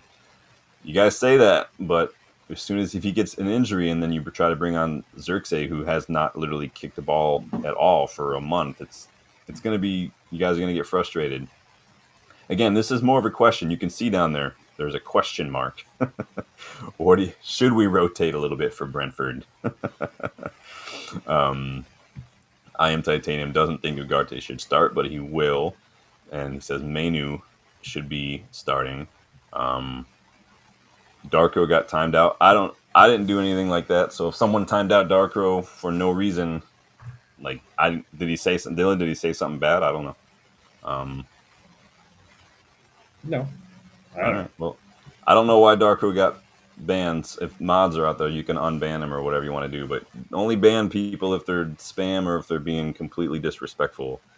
Don't ban people because of something that might have happened on another channel. That has nothing to do with this channel. So keep that in mind, you guys. So yeah, how many changes do you think we should make? If you were Amram, how many changes would you make for Brentford, Dylan? Uh, I'm going to make at least if I were him, just to keep things fresh, I'm going to make 4 changes. Um, I'm going to move Bruno to the 10. I'm going to put Mbumo, and I'm going to put, well, not Mbumo, I'm sorry, Shesko and Cunha up there. Sorry, not Cunha, Mbumo, yeah, I'm leaving out there. Sorry, guys, the meds are really affecting my thought process here. I'm going to put Menu and Mainu's going to start. I'm going to keep, and Lamans is going to start. And then, let's see, that's how many changes do I have so far? Two? Yeah.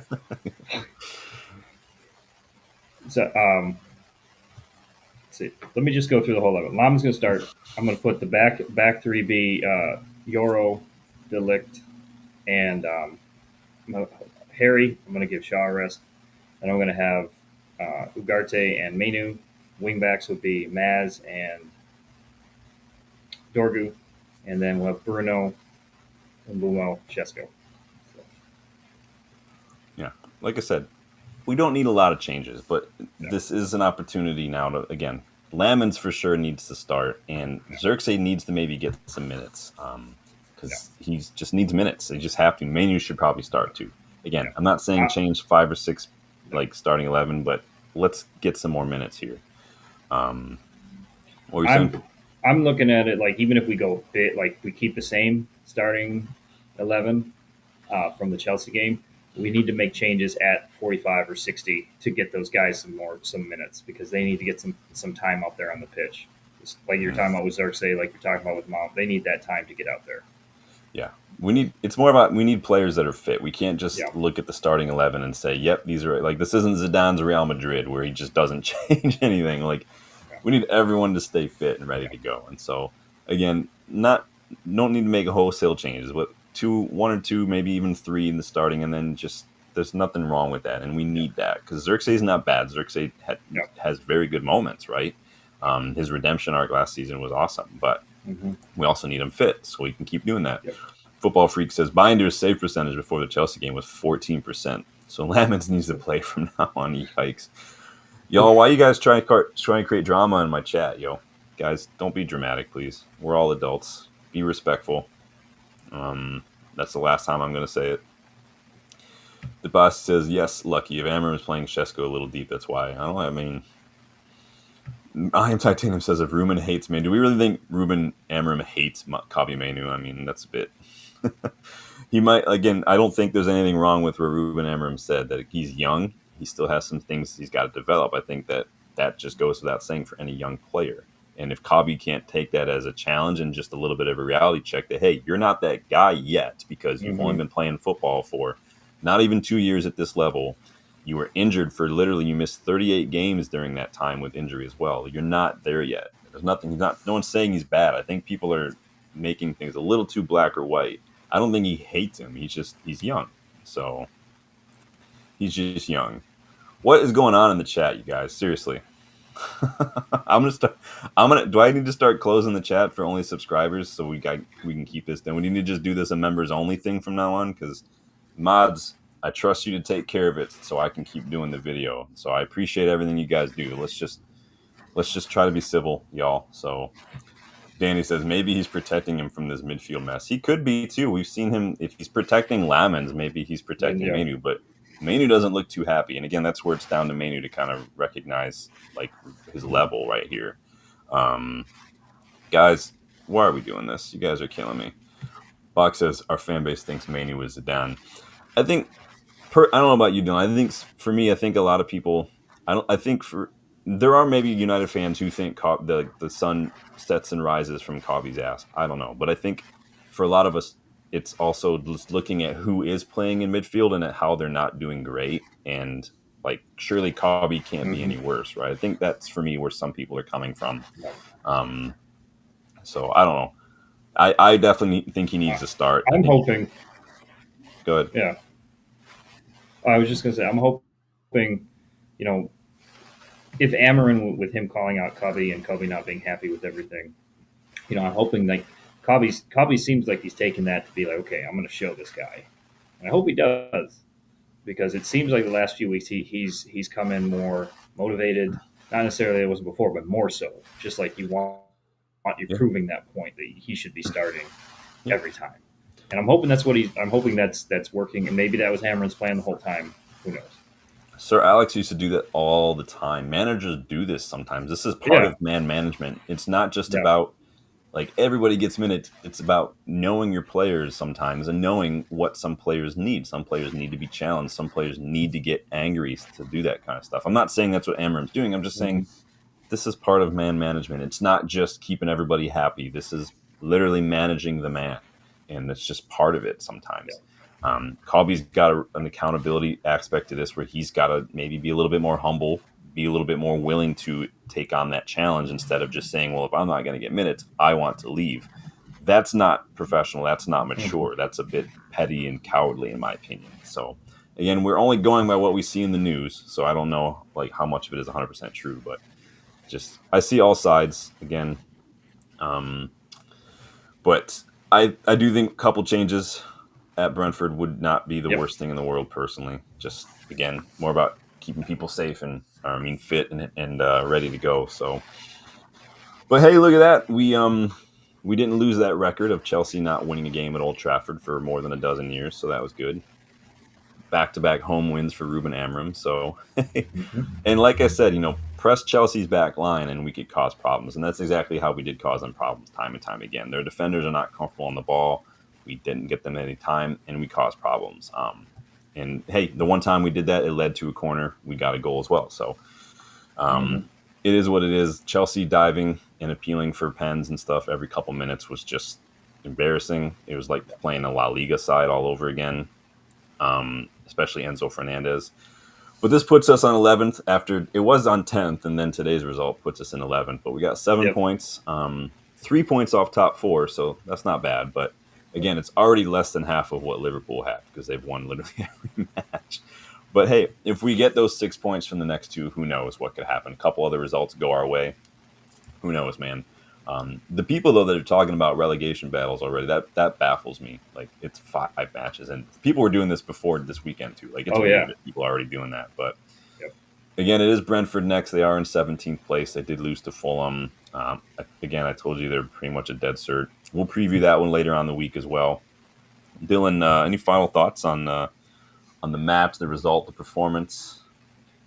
Kudos to the guys for lifting up after we went down to 10, just like, and we had to play Chelsea straight up. They got a little rattled right before halftime, stuck in, looked better, except for a few moments with the last part of the match there when they let that goal in. But they stuck in. They worked hard. Hopefully, that's telling in terms of the mental shift. Like they kind of reset from there.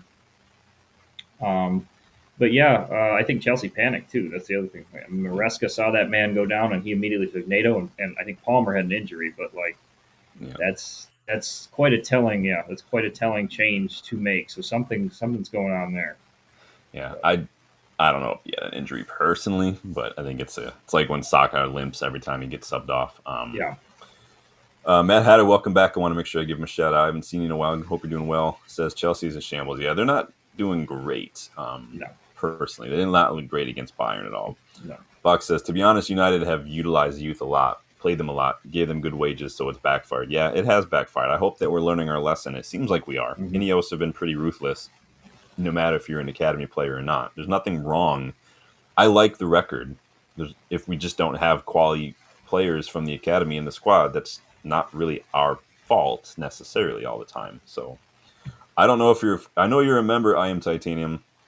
I don't know what level you are. I have to look. I have to go into the YouTube settings to look at that. I can't do it live, so you should be able to tell what level membership you are. So Rob says we are marching up that table.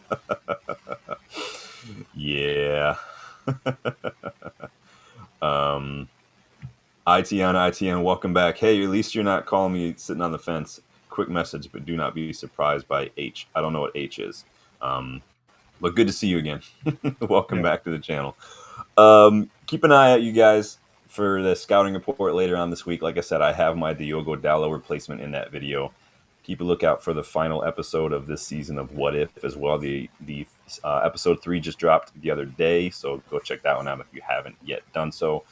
And then we will be previewing the Brentford match later on in the week. Remember, no kickabout midweek because today we're kind of doing the kickabout as well. Dylan wanted to come do it today, and I'm more than happy to have Dylan stop in and give his thoughts on all that. So, um, I am Titanium says you don't. Someone might have gifted you one, man. So just check it out, man. Big up ITN. Hey, man, there's nothing wrong with that, man. I appreciate you coming in, man. And again, like I said a couple weeks ago, there's nothing wrong with disagreeing, dude. Just be respectful about it. That's all. So big up, man. So, but yeah, I am Titanium. Someone probably gifted you a membership. So, Dylan, final thoughts on the result, on the match, moving forward. Anything about the weekend? How's your cat doing? Good, good. She's doing good. She's currently eyeing me up to play more right now. But It's always something. They're so needy. yep. They're so Oh needy. yeah. But I'm glad we got the win. I would have a greedy bastard that I am. I would have liked a few more goals. Yeah. Um, I hope IT and ITN kind of made the point. It's like, don't be surprised if we drop the Brentford game. Like, I'm really hoping not. Yeah, no, they like I said Because earlier, they could you both know, be banana skins. yeah, Sunderland or Scrappy and Brentford. I mean, these are the kind of matches we tend to struggle in. This is exactly. what I said like in our season prediction.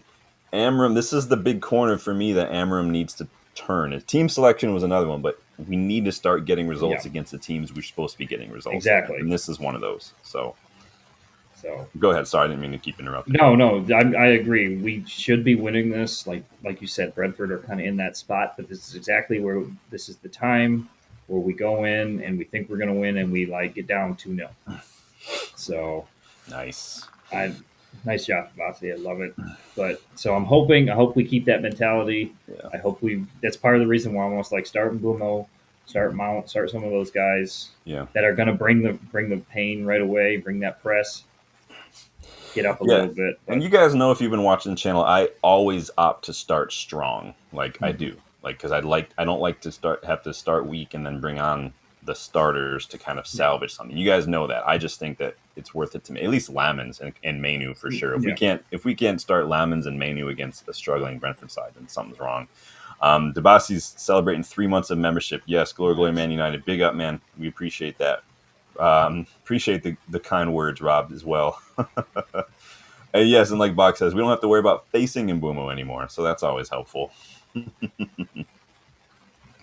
Or Vista. Um, yeah, Rob says, yeah, great to see Cheeto score. Yeah, Cheeto had a good match. Good to see Musa back on the pitch.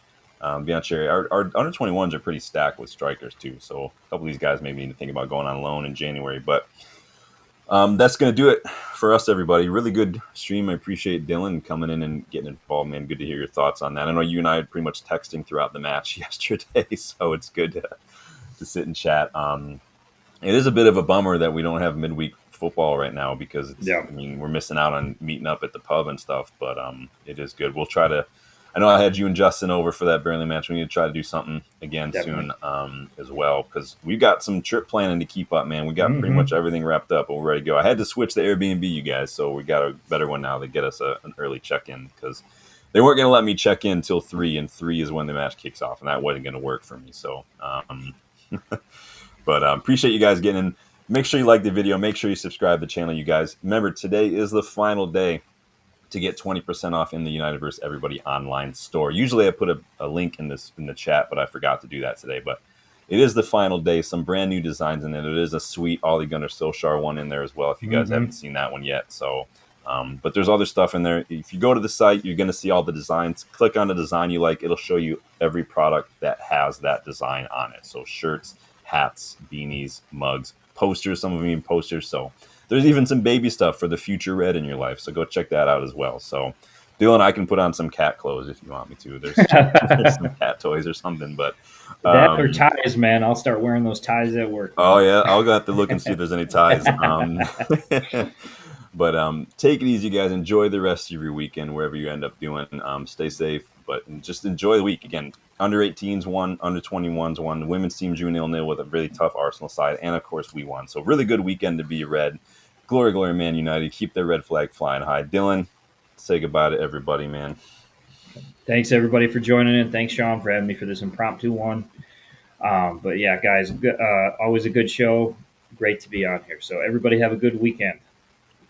Appreciate it, man. Take it easy, you guys. I'll talk to you on the next one.